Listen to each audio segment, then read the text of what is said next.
Hello everyone, please ignore my very messy room and the fact that I've been missing for like a month. I'm just going to head straight back into my videos. So today I'm going to be reviewing the Ordinary High Coverage Foundation formula, because this is something which is really hyped up by a lot of makeup gurus on YouTube and Instagram and things like that. So I thought, you know, as just a normal girl who's not that good at makeup, I'd give it a go and see if it really is as good as they make it out to be. So I haven't tried this at all. I've only got it out of the box to look if the shade looks about right. And obviously, as far as I'm aware, you can only buy this foundation online. I could be wrong about that, but as I did buy it online, I kind of had to guess my shade, which is always a bit risky. So in the end, I went for 1.1N, which is fair neutral because my skin is more yellow undertone as opposed to pink. So yeah, this is the one I've gone for. It is quite small, but it does retail at only £6. So I think, yeah, if it's really good, I'll be very impressed because it's a really good price for a foundation. So I'm going to stop rambling and we're just going to get into it.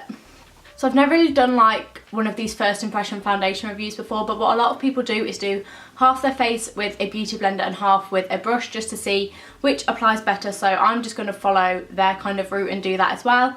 So I'm going to do this half with my beauty blender and this half with a brush. So yeah, right, so I'm just going to pump some out. It's going to be quite hard to do half a face, so I might just do one full pump and put it all on my face and then obviously blend them differently. As I say, I don't really know what I'm doing, so I'm just going to do one full pump and see how far that gets me. So I don't know how well you can see that here, but that is what one full pump came out as. But it is a very high coverage foundation, so maybe a little bit goes a long way. So I'm actually just going to apply, well, a good amount of this to one half of my face and see how that goes, I think. It does feel very like light and yeah, just quite light and easy to blend. Obviously I'm not blending it, but even just putting it on my face, it feels very light. I've still got loads left over on my hands, so I am just going to put the rest on the other side of my face and see how far that gets me. I might need a little bit more because I think I did do just more than half a pump on this side. Yeah, there's definitely not enough for this side, but as I said, I'll just plop that over here so that it's out of the way. And now I'm just going in with my beauty blender and we will see how this goes. So far, this is really easy to blend. It is going in really well. My only critique so far would be that it does say it's full coverage. I would definitely say it's at least medium coverage, but as you can see, I have got quite a few kind of spots and redness down by my neck, and they are still peeking through, so I might see if I need a second layer, but so far it's going on really well. And it's not like clinging to dry patches or anything like that, which is something that I do struggle with sometimes because in the winter my skin is just a mess. Like my T-zone is super oily, everywhere else is as dry as a desert, so it's really hard to get a good foundation what can work for all of my face. But so far it is working really well, and it does give my face, I would say it's kind of a semi-matte, so it's definitely not like a dewy foundation, but you do still get a bit of shine from it. So yeah, I'd go for probably semi-matte. Again, I don't really know what I'm talking about because I'm not a makeup expert, but yeah, so far that's kind of impression I'm getting from it. Overall, this side has blended out really nicely, and I think it's a pretty good match to my normal skin tone, so yeah. And I think there is about 24-ish shades available, which is actually better than a lot of drugstore foundations. Obviously, I know like Fenty Beauty, they've got loads, but as I say, for what is essentially the price of a drugstore foundation, that is a really good range to have. So I think you shouldn't really struggle to find a foundation which is a pretty good match for you. But yeah, I think it did a really good job. I'm not going to apply any more to this side yet. I'm just going to blend out this side with a brush after I've applied a bit more and then see which one looks better, and then obviously maybe come back and cover up some of this stuff. For my brush side, I'm going to be using two. I'm going to be using this like oval brush which I got from Primark, and then my Real Techniques buffing brush. So this is what I usually use for my foundations if I choose to use a brush, so I feel like I'm giving it kind of a fair chance with these, so yes.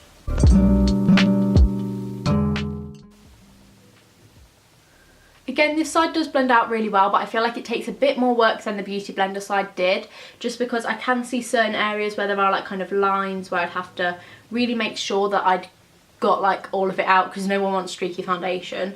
And I wouldn't say there's particularly that much difference in the coverage, because obviously when you use a sponge it can kind of absorb some of your foundation, but I would say they're pretty equal. If I was being really picky, I would say this side does have a slight bit more coverage to it, but for ease of like applying, I would probably use a beauty blender for it, just because it does blend out a lot easier and it does look a lot more natural. But the brush side is also good, so it does work well with both a brush and a sponge. I am going to go in with a tiny bit more on my sponge side, and this is just because, as I said, of this kind of problem area here. I think I still would have had to do that even if I'd use a brush on that side, so that's just part of my skin. I'm just going to see if it is possible to just kind of build up certain areas. So yeah. I've also got like a really dry chin area as well, so that is always somewhere that's quite hard for me to cover. So it's nothing to do with this foundation if you think that area just look a bit weird. It's just part of my face. Not much I can do about that part, so yeah. So overall this has applied really nicely. It gives a really, well, I would say it is probably, I'd say medium to high coverage. Obviously this side of my face where my skin is pretty clear for me anyway, and with the brush it looks really good. It would definitely be high coverage, but this is kind of my more problem side of my face. So obviously I don't know how well you can see, but there are still certain things peeking through, but that's nothing a bit of concealer won't fix anyway. And it's got a really nice finish to it. As I said, it doesn't like cling to my really dry patches, but it also doesn't make me feel really oily. You can feel like a bit of moisture, it's slightly tacky, but I always powder my foundations anyway, so that's not a big deal breaker for me. And as I said, for £6, I think this is a really good foundation. I'm going to finish the rest of my face and then see how it looks like completed with powder and everything like that. Obviously, I'm not going to go through that because that's not really part of this video. But yeah, I'll be back in a minute. Right, I'm back. I've applied the rest of my makeup. I've kept it quite simple just so that I can really focus on the foundation. And now that I've had a closer look at it, I would actually say that the brush side did do a better job. Just because it did kind of cover everything a bit better. Because on this side I found that even the areas which are pretty clear, you could still kind of see bits peeking through. I don't know how well you can see. I'll try and do a close-up in a bit. So here is a close-up of the sponge side, if my camera will focus. I don't know how well you can see, but there is kind of some still like colour peeking through just of like my natural face. And then whereas I think on this side it is a lot more full coverage. It really does cover everything. I've never been so close to you guys in my life. So yeah, I do think this side is the better side, but obviously it is down to personal preference over what kind of coverage you prefer and things like that. So yeah. But yeah, overall I would say this foundation works best with brush, but it is still good with a sponge if you want a bit more of a natural look. So overall I'm really impressed with this foundation. For £6 I don't think you can go far wrong with it, and as I said, there are loads of shades to choose from, and I bought mine off ASOS, and I also got student discount, so I got 60p off, which does all add up. So yeah, for £5.40, which is what it cost me, it's a really good foundation. It is quite a small bottle and it's 30ml. But as I said, you really don't need a lot to do your whole face, so overall it's a really good foundation. It is definitely one I can see myself using on a regular basis.